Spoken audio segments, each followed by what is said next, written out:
You now are listening to the audio podcast of Prisoners of Hope, the antidote to what ails your heart. I'm your host, Dr. Deborah Whitson.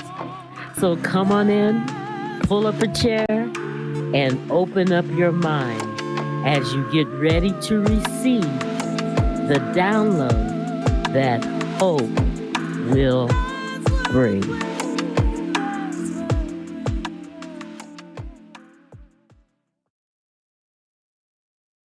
Well, hey, it is a good day, and welcome to part 3 of my talk with Dr. Deborah Brazeal, her pathway. Enjoy. So many miracles. Yeah. Your thought to put your seatbelt on in the last minute. Yeah. I would have and by the way, the paramedic said you would have been dead if you had not put your seatbelt on. Mm-hmm. He said you would have gone through the windshield and you just wouldn't be here. Mm-hmm. So, and look, before I even put the start the car, my seatbelt is on these days, Right. But but that's when we were young and we thought that's right. kill us.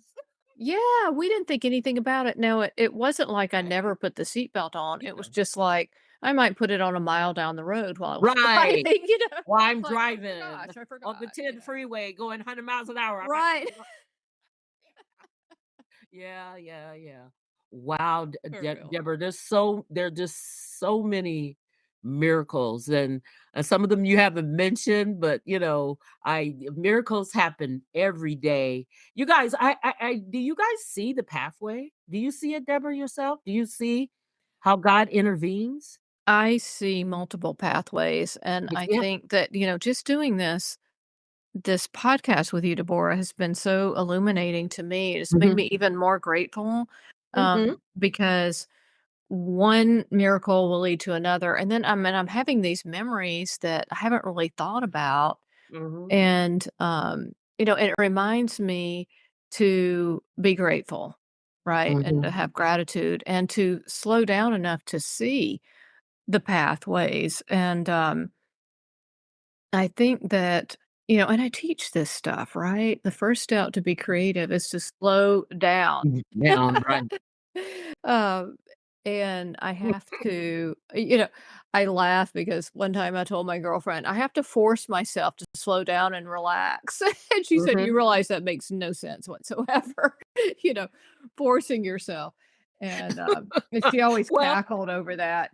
Well, my church, they did. It's funny you said that because I'm in a local Bible study, and my Yeah. church, they're doing the Sabbath. I think they do it once a month, or I'm always like not knowing is happening. I don't know if I'm not paying attention to the minister or what, but and so the first Sabbath, they went around the room afterwards, and they said, "So what did you do the Sabbath?" They're like, "Oh, I went on the mountaintop. I went fly fishing. I did this." They got said, I worried about the fact that I was not keeping this. I was Exactly. worried. And then they were all like, yeah, you're right. I said, no, you don't understand. That's all I did. No, Deborah, we I are would so sit much there and go, alike am in I so many relaxing? ways. I don't think I'm relaxing. I'm not relaxing. Yeah. Yeah. Look, that's why we ran all those years, Yes. right? It was to calm the nervous system. I mean, I had to literally wear myself out Right. physically, you know, Right. right? And of course, that's that's what I mean, Jesus was able to find solitude. I'm watching The Chosen. Oh, And, oh my gosh, I just love it. I can't believe that I is what. haven't watched it before now, and Oh wow, it's neat. But oh the my season gosh, 4 is gonna be hard. I'm not looking forward to that. it's gonna be Hard. yeah, it's gonna be like The Passion of the Christ, Yeah, see, I never could watch hard to that. watch. That's hard to watch. I Yeah. watched it, Yeah. but, it just made me cry. It also made me angry, you know, even though I know he came to die, like, his Mhm, purpose was to die. mhm, But, you look at him being beaten by the Romans and, mhm, oh my gosh, you just want to mhm. intervene somehow. Yeah, but Well, I like it because it gives me grace, Peter was yes. crazy because 'cause I'm like Peter. I Uh, Matthew Matthew seems like he was on the spectrum. He seems OCD to me. Yeah. He's OCD. Yeah. Yeah, yeah. Yeah, he does. But I kinda love him for it. You know what I mean? Like, Yeah, he's OCD. And Peter can't stand Matthew. oh, yeah, yeah. But then they're alike, right? In some way, Yeah. they have something in common there, and, yeah, and Peter's the hothead, you know? Yeah, Peter's the hothead, Uh-huh. so I relate to Peter because he jumps and then starts thinking.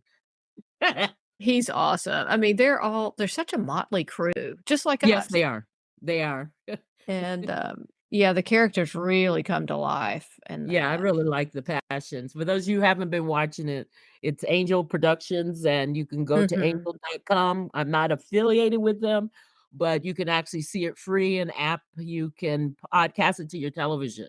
If you have Roku, there is a, Angel Production channel, so that's where you can see it. It's Yeah, awesome, so it's so well worth it. well, Deborah, I really wanted to thank you unless you wanna oh, you forgot one story. This is a recent one.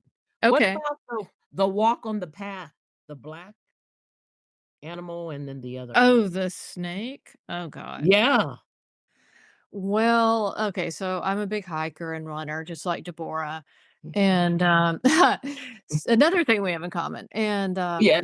I love to hike at Crystal Cove. It's just a beautiful canyon, Mhm. and I was hiking, oh, several months ago back in the fall, and, so I it's not unusual for me to see rattlesnakes. It was a warm day, and I saw one ahead of me, and, I just let it make its way across the path, and it wasn't leaving anytime soon, so I was just waiting for it to go ahead and crawl across the path, and I heard this noise, and,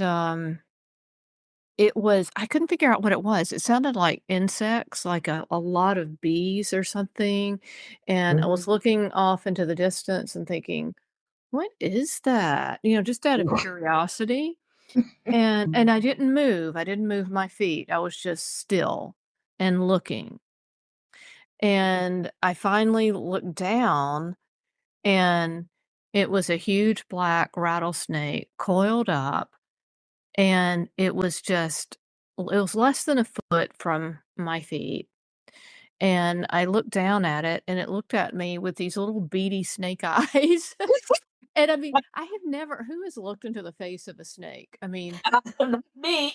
you have, that's another thing, Yes, but we have that in common. that's another thing, oh my gosh, but I had never, you see them by the side and, there it was. Well, of course, I got away from there. I don't know what I did. I don't know if I turned around or I crept away or whatever, but I was horrified. And to think, and its mouth was a little open. And I know that, beyond a shadow of a doubt, I know that Jesus did not let that snake strike me. So, Mhm. I mean, think about it. Mhm. That snake was rattling really loud for a while before I even saw it or figured out it Right. was right there. It was all coiled up. It was ready. It was very agitated. And I'm not afraid of snakes really, but it did take me a little bit of time to recover and it finally it did. And finally they both made their way across the path and then, I continued about my way, but I was shaken Mhm. by Yeah. that experience and it was but I knew it was God, Mhm. because Mhm. sometimes snakes that are that close to you strike and they don't even warn you. Yeah, they don't even warn you, yeah. They don't even warn you. And if that snake had not, definitely I would have been struck. And Mhm. the canyon is such that um they That's would where have we had went hiking, right? That's where we that's went. where we went hiking. I mean, they would have had to have called in a helicopter or something. I don't know because you Mhm. can't walk and let the poison spread and That's there's right. nobody out there. I mean, Right. you hope Right. your phone works, I guess. Yes. Right? And Um, sometimes it does, in some parts of the canyon it yeah. doesn't, so Yeah. Well, Sometimes it doesn't. it's so interesting, the intertwining, because before I retired, remember my snake story? Yes. Before I retired, okay, I was chair of the department. For those you don't know, every department has like a head, a chair. They're not really the boss. They kind of direct their middle management. Okay. So I was middle Yeah. management, and I was getting ready for the old management to come back because I was just a temporary in. So I usually hit campus by 4 in the morning. Deborah know I used to come there early. And That's it why I was never saw you. early, early in the morning because I couldn't stand the traffic in LA. It could take you 20 minutes to get there or 2 hours. It depends on what time you leave. So I would leave early. And so it's late at night. It's 10 o'clock at night. And I'm trying to clear out my office because the old chair is coming back. And I walked to my car and I had one of these stupid cars that you don't need the key. So I had left the key in the office. Okay. And I'm like, Yeah. God. So I'm like, I have flip flops on. It's summertime. It's Pomona, Cal Poly. It's like in a canyon. There's a lot of animals on that campus. Yes.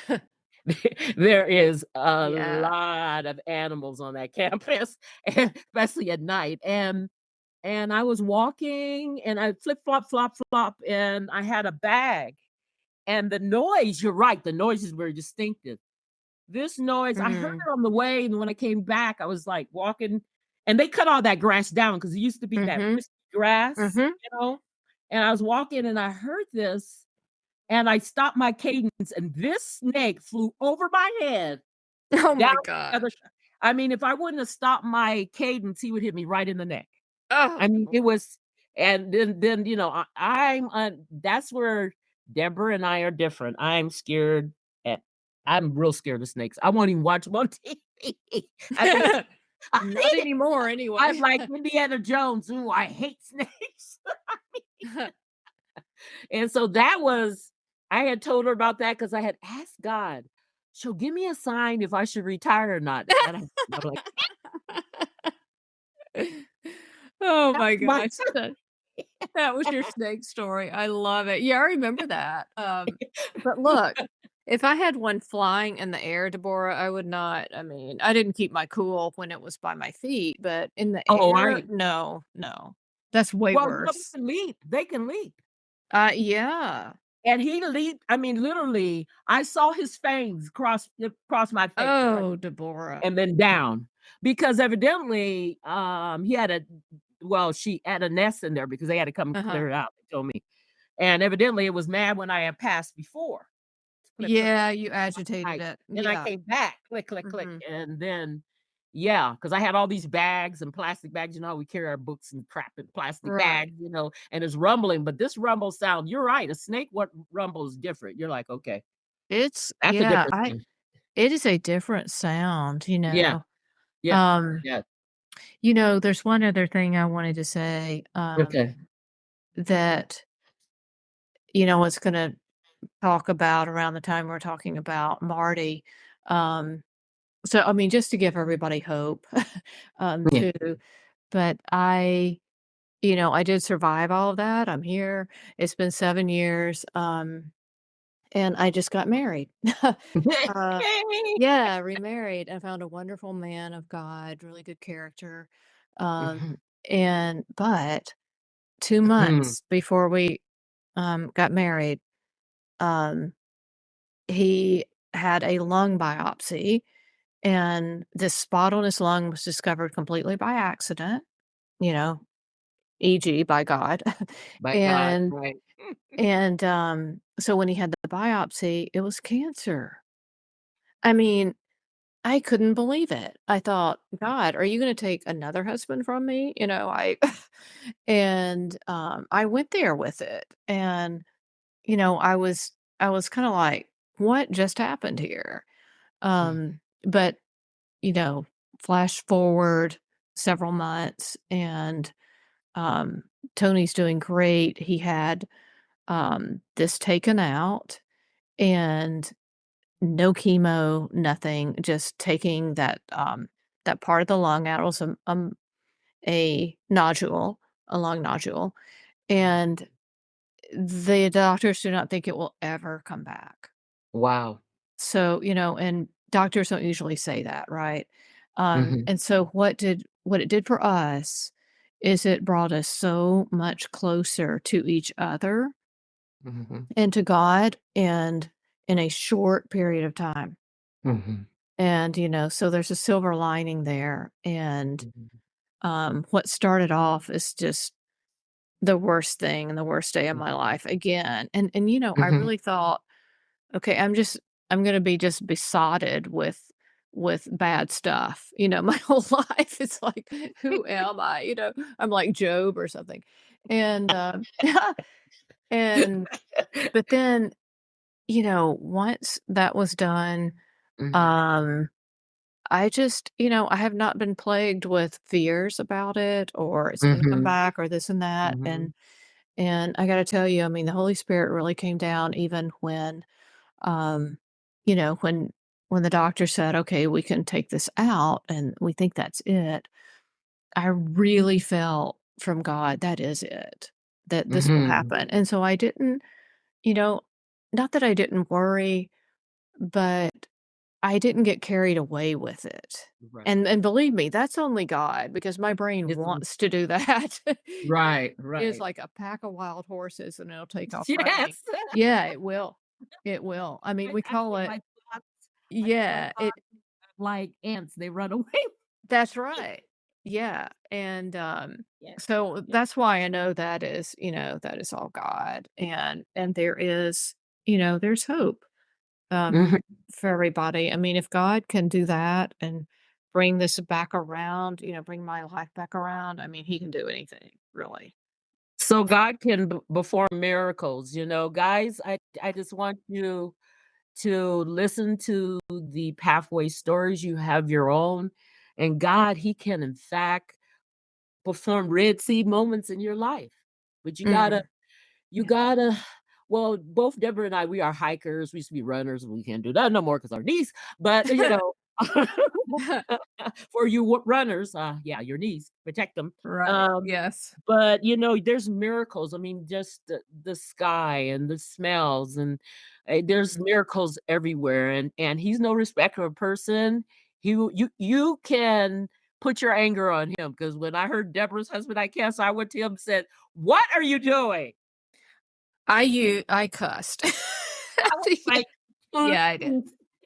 Yeah. I I got really mad, I'll admit it. I mean, I I got did. mad too. I got mad Yeah. too. And I was like, Mhm. "She should be prepared for a wedding. You got this?" It's totally, right? Like I the. mean, so, he's a big boy. He can Mhm. handle your anger. Right, He can handle exactly. your disappointment. Mhm. He can handle your sorrow. He can handle your loneliness. He can handle it all. So, Amen. Deborah, I wanna thank you for spending this Oh time my gosh. with me, and I'm glad. You see, I have a release called situational amnesia. See, Deborah's forgotten a lot of things. All Yeah. of us have gotten a lot of things. Just Mhm. going over your life. You don't need to go to a priest or go to church. You can just sit and think about your life and Mhm. how many coincidences I'm putting finger quotes in the air that occur in your life. Well, Deborah, thank you for spending this time. Thank you, Uh, Deborah. I'm just so blessed and honored to be here with you. I love what you're doing, and I love the series, and, I wish you the very best. God bless. well, thank you. I appreciate it. Well, you guys, stay tuned next time for another journey on the Hope Train. God bless.